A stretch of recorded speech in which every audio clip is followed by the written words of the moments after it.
Well, good morning, good afternoon, good evening, wherever you are in the world. I never know, so I try and cover all the bases. Welcome to this latest episode of the ChatGCC Podcast with me, Richard Askam. I'm joined today by two guests, one from the Middle East, sort of, and one from the Middle East, actually, because Neil's parents live in the Middle East and Chris lives in the Middle East. So, yeah. You get the drill. Good afternoon to Neil Felton and to Christopher Minn. Good afternoon. Good afternoon. I've just realised I put my middle name up there, which is something which I've never done beforehand, and I'm not sure. And I think from now on, Neil, that's what we shall call you. So, Never mind. And I should, just to be more formal and terribly professional for a moment, Neil is the CEO of FESPA, one of the world's, probably the world's largest member organisations in the print industry. Is that about right, Neil? Yeah, definitely, and certainly the most influential, I would hope. There you go, I like that. And you heard Chris, it first. you are indeed, Chris, you are the CEO of Digital Inc. Really a sort of a, what's the best way to describe you? As a renegade marketeer? Is that a good way of looking at it? Positively disruptive, I think. I like that. Let's go with that. And no middle name, so we can't even tease you in that regard. I would love to know Chris's middle name by the end of this podcast. That would be. Come on then. That's the question. Yeah. But it's nice to have you both on today. Really talking all things GCC. Obviously, we spent a little bit of time together earlier in the year in Dubai at FESPA's Middle East show, the second one, Neil, that you've done since you launched the event last year. I'm guessing it was a success. Yeah, it was. Well, first of all, the Middle East is in my family blood, as it were. My brother lives out there. My mum, my dad, they have done for 20 years or so. And to run a show in the Middle East has always been my dream. And finally, we managed to do it. The first one was obviously 2024. Second one was just in January this year. And it was more than a big success. I think the number one stat that I would take away from that is that there's a piece of research by Explory. Explory, they run a whole range of research for the exhibition industry, about 3,000 exhibitions around the world. And FESPA Middle East was in the top 3% of those 3,000 global exhibitions. So to do that in your second year is pretty good. And that is both from visitors and exhibitors. So the feedback from the visitors and exhibitors, top 3%, that was just incredible. That's truly impressive. And Chris, I know you've been involved in the world of print for a number of years now through your previous role at Infigo, head of global marketing, all things global. It sounded really globally, but you're now living out in the GCC region in Oman, and it's a warm day there today, isn't it? You were telling me. It's always a warm day here, Richard. I think first of all, just to go back to FESPA, I was very fortunate to be a customer, booking stands and different events, and I was also at the inaugural Personalisation experience, which was another great event. So I've always been a real fan of what FESPA do. I got the opportunity when we moved out to the Middle East 8-9 months ago, very close to Dubai and where the FESPA event is held, to get involved in the conference and put some bits together. And I instantly, could see that synergy from the European events, or the global events as they call them, here as well. And talking to some of the PSPs who attended the first FESPA Middle East, they were very excited and said, we really needed this. This has been a long time coming.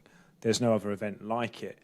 And already there was a good sort of feeling before we'd even got to work on sort of drumming up business, if you like, for the 2025 event. So, it's been good to be the vendor and the customer and, exhibitor, if you like. So, yeah.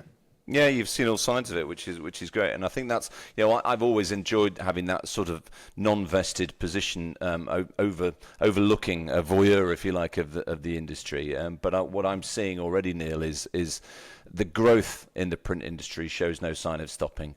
Certainly in the GCC region, that community is growing almost weekly, and it must be quite exciting for you, not only from the family connections that you mentioned, but also to see another global region really taking off. Well, the thing I love about Dubai and Oman and where Chris is that it's just, you're within, I think, 4 hours of a third of the population.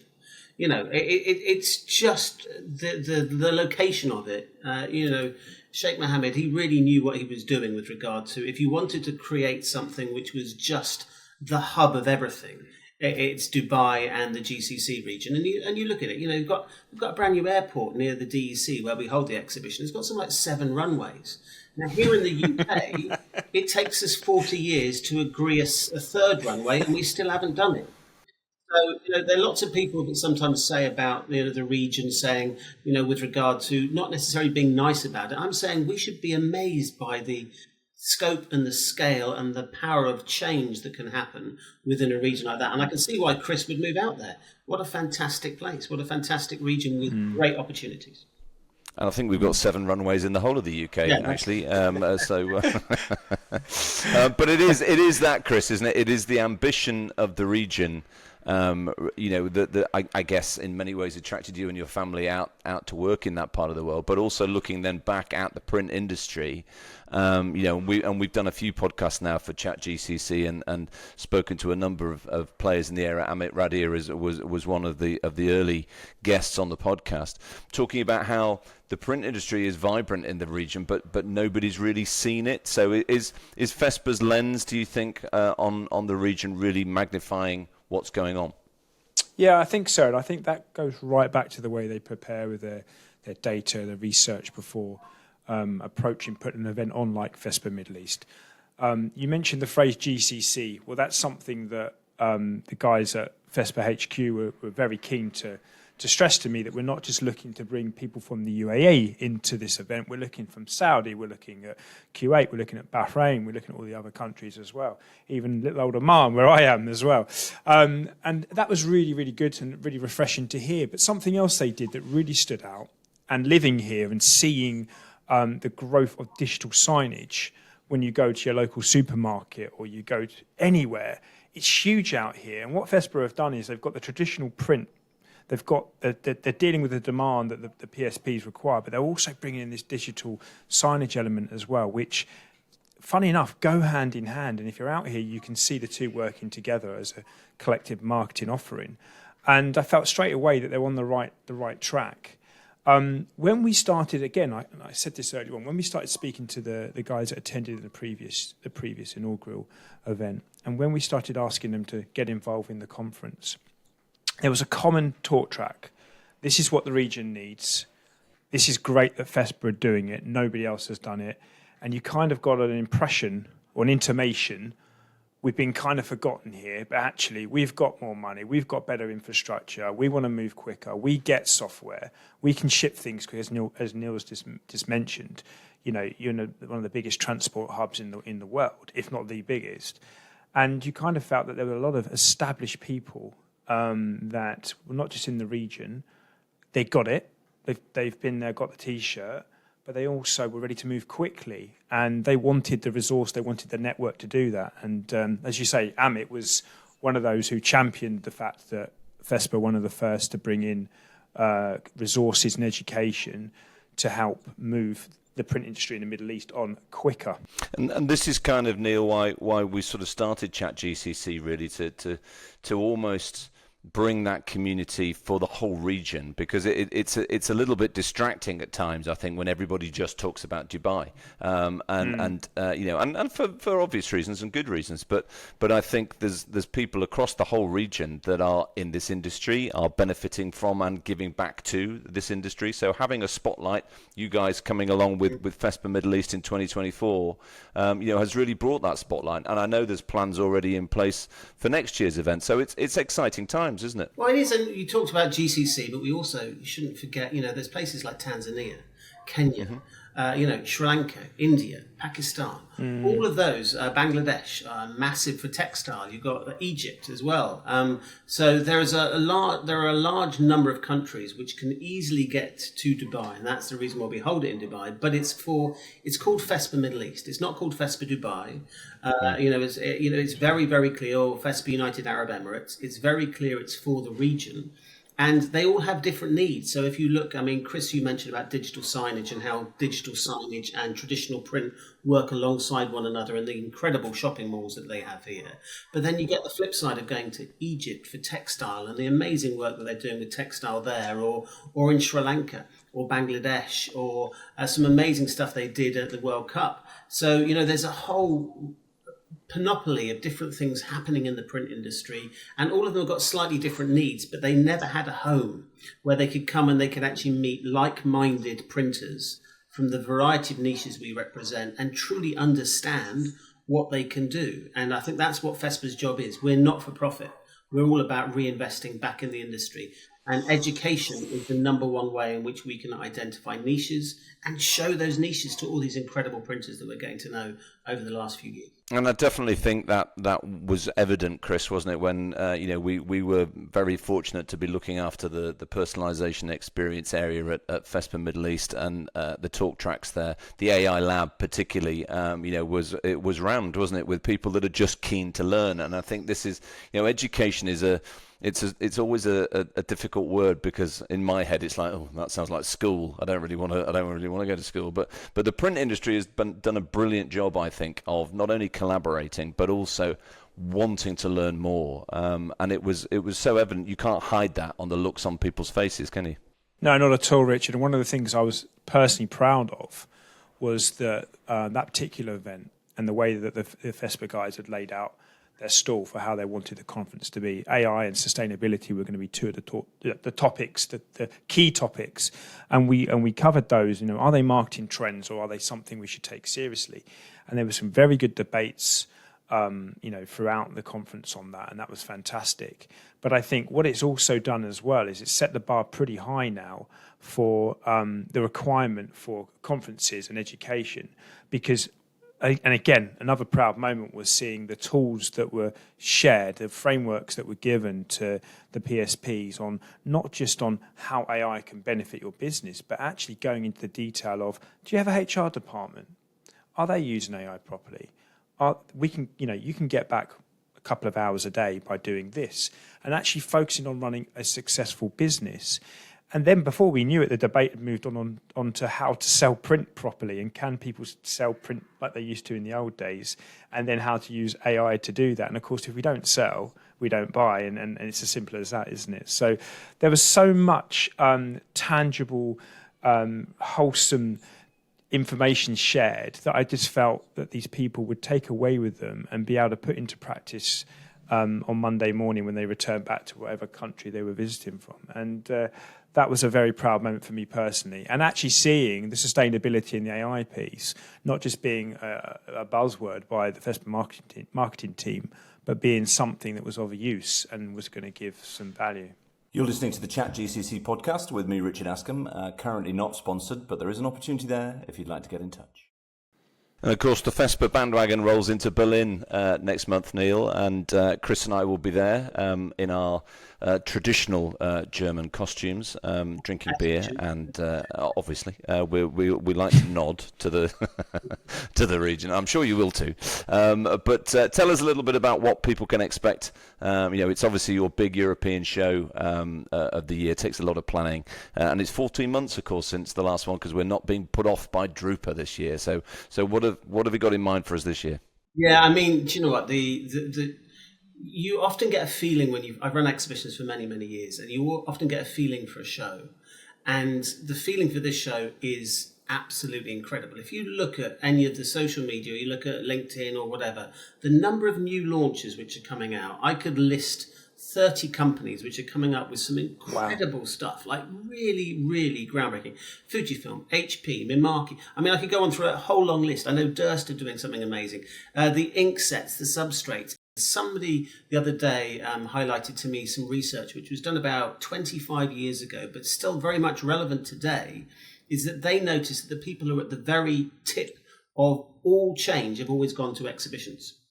And people said to me, well, is that still the case now? I think even more so now, because anybody can find out information on the internet, and that may be good or maybe not. But the only way you can test that information is going to a show, seeing the products and speaking to the experts and speaking to your peers.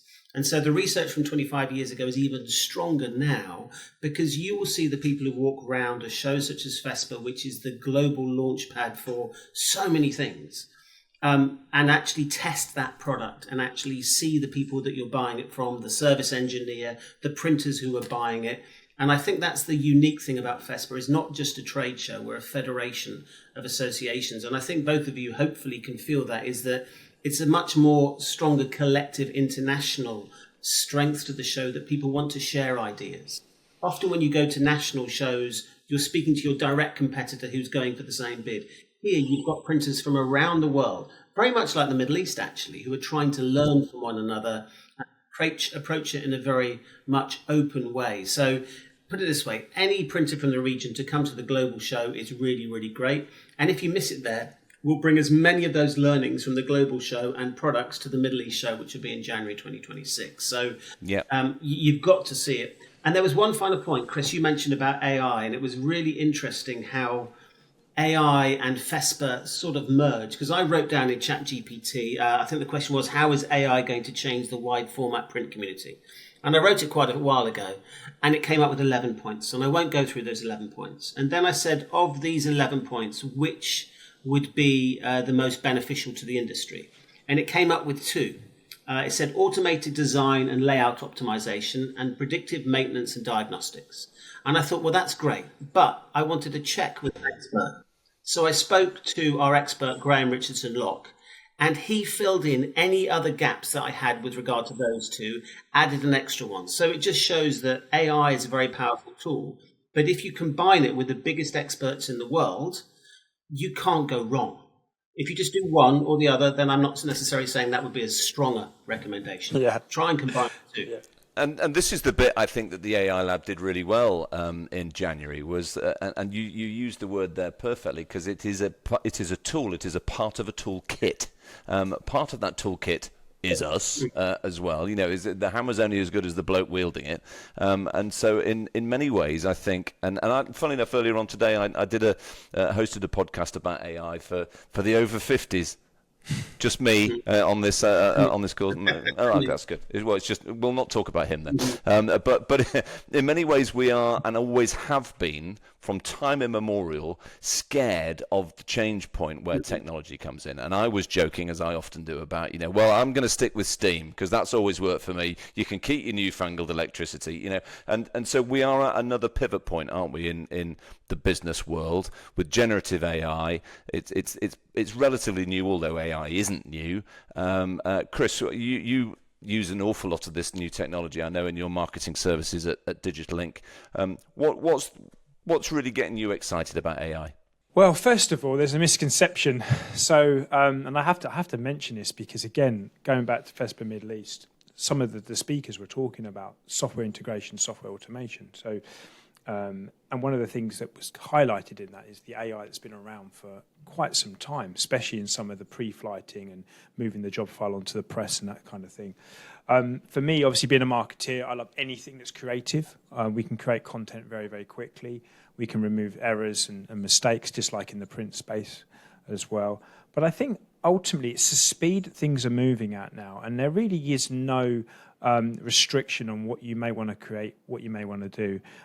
Again, being a marketeer, if we're dealing with sound files, we've got errors we need to fix, we use AI to fix the errors. If we need to create Big Ben wearing a puffer jacket for a promotion of a product, guess what? We can make Big Ben wear a puffer jacket to promote that product. So that excites me a lot. I think going back to where we're at in the print space, I want to see more value, more profitability driven to the print houses, and then what that ultimately means is the press manufacturers will be selling more presses.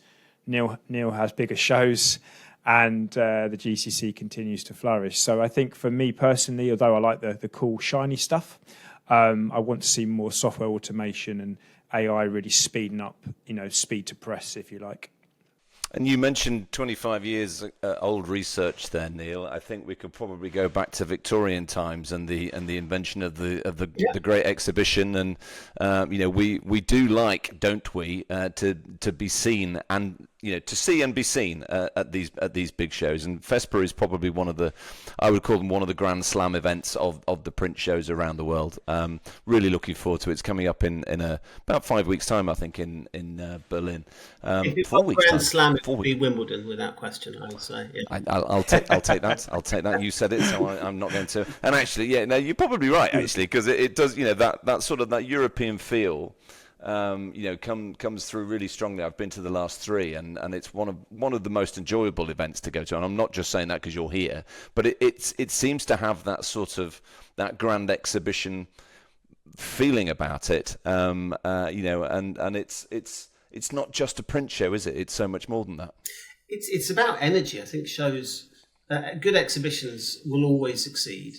But they have to have really good content. That's really important. So the idea of having a magazine without editorial would be laughable, yeah? And the same with an exhibition. A good exhibition without content.